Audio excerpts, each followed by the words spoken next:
Sabay-sabay natin alamin ang mga kaganapan na nangyayari sa ating bansa.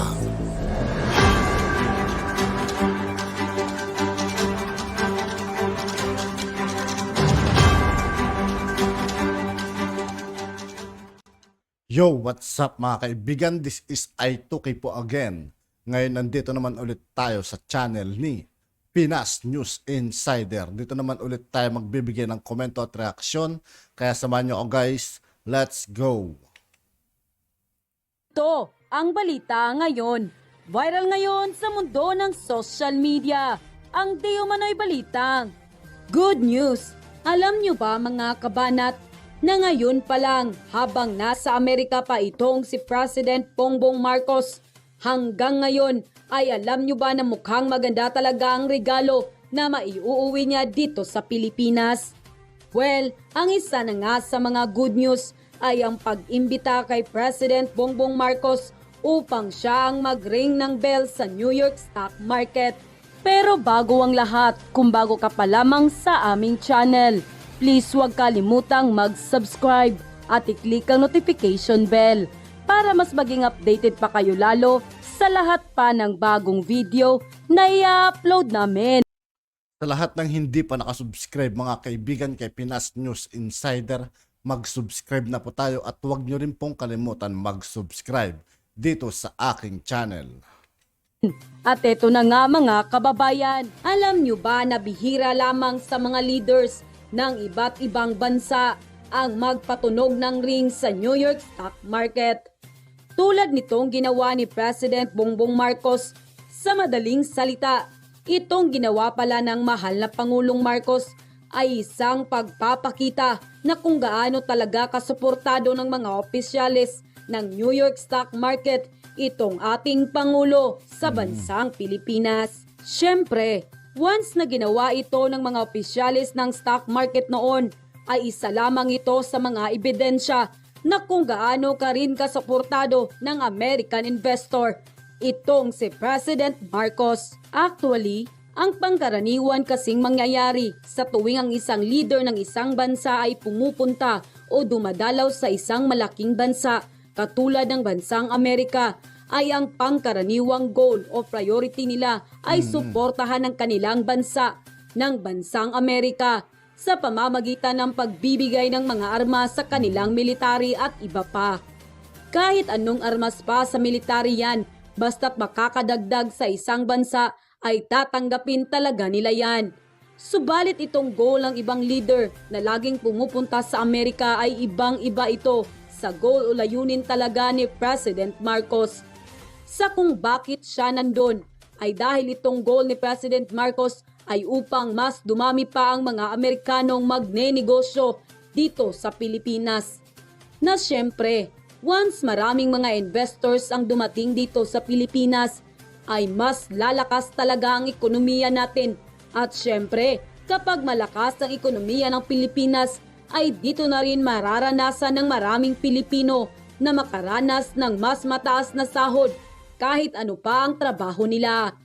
Which is, ang pinaka-exciting part naman ngayon ay itong patungkol dito sa amount ng investment na ibabalita ni President Marcos na regalo ng iba't ibang American investor para dito sa Pilipinas. Grabe mga kaibigan, talagang pinupuntahan talaga si mahal na Pangulo para sa mga business, para sa Pilipinas mga kaibigan.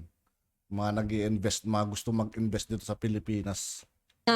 Ito kayang amount na investment na ito ay mahigitan kaya yung almost 15 billion US dollar na investment pledge na regalo kay President Marcos ng Singapore at Thailand. Well mga kabanat, anong masasabi nyo dito kay President Marcos at sa ginagawa niyang sipag upang maitaas ang ekonomiya ng Pilipinas? Please paki-comment naman sa baba. At dahil nga sa balitang ito, hindi naman mapigilan ng marami sa ating mga kababayan na magbigay ng kanilang hinaing at komento sa mundo ng social media. At ayon pa sa kanila, sa napanood ko sa interview at kung ako ang investor, mag-i-invest talaga ako, no bias. Hayaan na yung mga lugaw na yan. Puro lang yan ngawa, wala namang gawa. sila na magaling at matatalino. Pero kung uunlad ang bansa dahil sa mga ginagawa ni PBBM, sana sa pagtanggap ninyo ng biyaya mga lugaw kayo ay medyo mahiya naman kayo sa sarili ninyo. Bilang isang mamamayang Pilipino, we are proud of you at naniniwala po kami sa inyong kakayahan. Being the President and the Vice President make our country better. PBBM, a killer amazing speech, no reading, no código, very intelligent, very humble President, and pretty boy handsome, inside and out. A complete package. President, so I am proud of you, sir, and also proud to me to be a Filipino. Taas noo kahit kanino. Ferdinand R. Marcos Jr.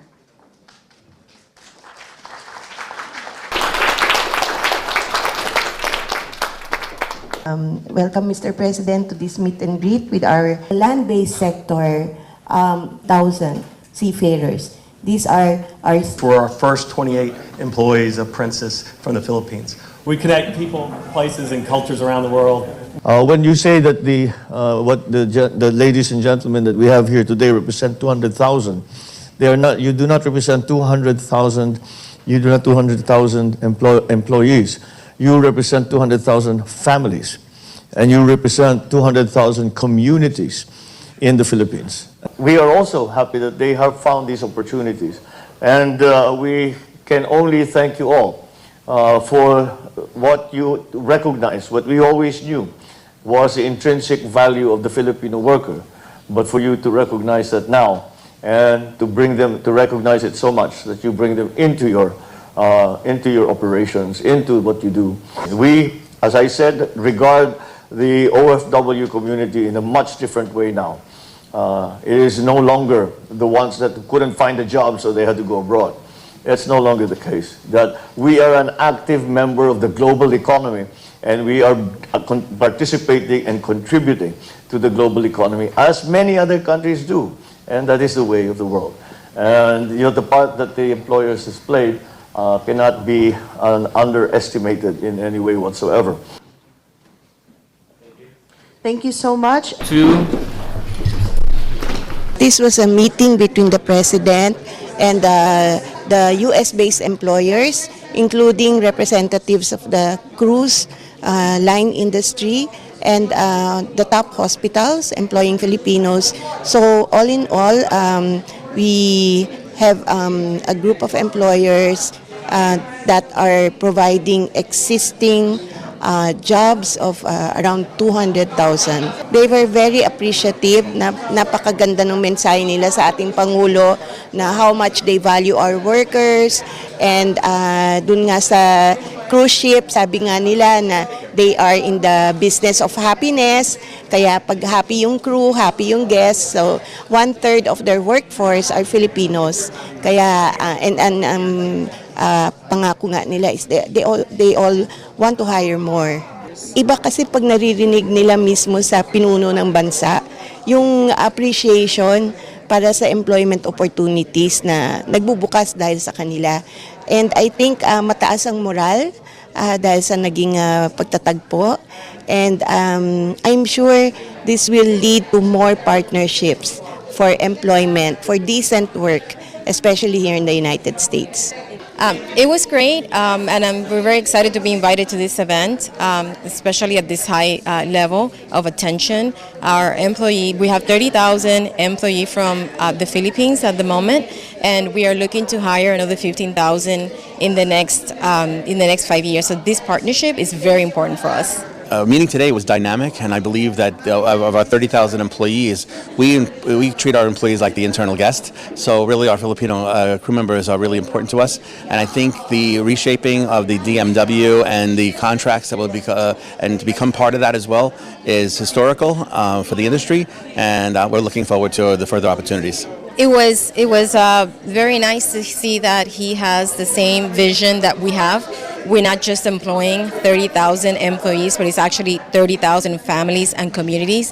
And it was great to see that we are aligned on that same goal. I think that the president's reaction was spot on.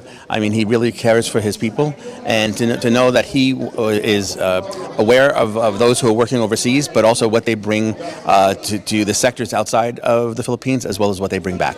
this is very inspiring to the fact that he supports it, even if his goal is basically to send the Filipinos back into the country while we recruit workers from the Philippines to come to the United States. But then again, he said that it's their choice. If they want to work abroad, then it's totally their choice. Of course, he will not hold that back. However, his main goal is to bring everybody home. We have been recruiting nurses for 23 years based in Gainesville, Florida. We are a corporation based in Florida. And so far for 23 years, we have recruited over 2,200 Filipino nurses to work directly with the hospitals and hospital alone. And we think that it is very successful because they are employed directly by the hospital and not through the agency.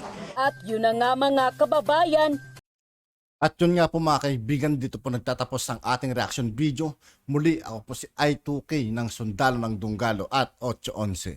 Maraming salamat sa patuloy na pagsuporta. Yeah, peace out.